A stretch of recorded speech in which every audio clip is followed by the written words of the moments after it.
17 April বিশ্ব haemophilia দিবস।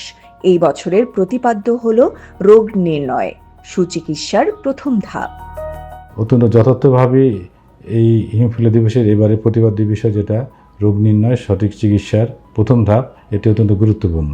প্রতি বছর হিউম্যান সোসাইটি অফ বাংলাদেশ অত্যন্ত গুরুত্বের সঙ্গে এই দিনটি পালন করে থাকে। হিমোফিলিয়া কি? হিমোফিলিয়া একটি বংশগত রক্তক্ষরণজনিত বিরল রোগ। এতে রক্ত সহজে জমাট বাঁধে না।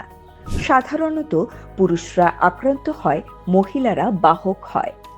প্রধান লক্ষণসমূহ: দীর্ঘক্ষণ রক্তপাত হওয়া, শরীরে কালশিটে বা নীলচে দাগ, জয়েন্টে বা গিটে ব্যথা ও ফুলে যাওয়া, নাক, প্রস্রাব বা মলের সাথে রক্তপাত।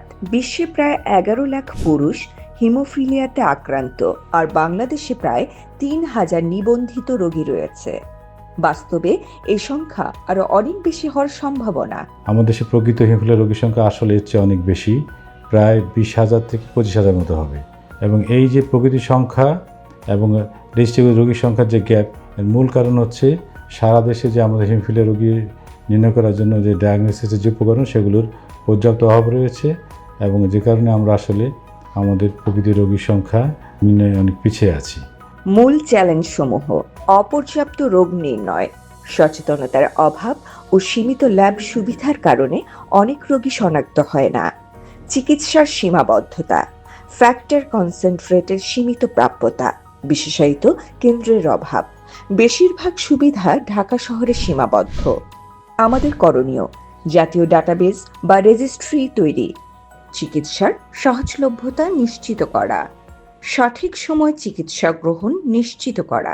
আমরা যদি রোগ নির্ণয়ের ফ্যাসিলিটি সারা বিশ্বের মতো সারা দেশে ছড়িয়ে দিতে পারি, তাহলে আমরা হিমোফিলিয়া রোগীর সংখ্যা জেনে আমরা হিমোফিলিয়া রোগীদের যে ম্যানেজমেন্ট, এগুলো সহজে পৌঁছে দিতে পারবো। পাশাপাশি এই চিকিৎসার জন্য আমাদের মূল যে উপকরণ ফ্যাক্টর সাপ্লিমেন্ট, সেটিরই অনেক অপর্যাপ্ত রয়েছে।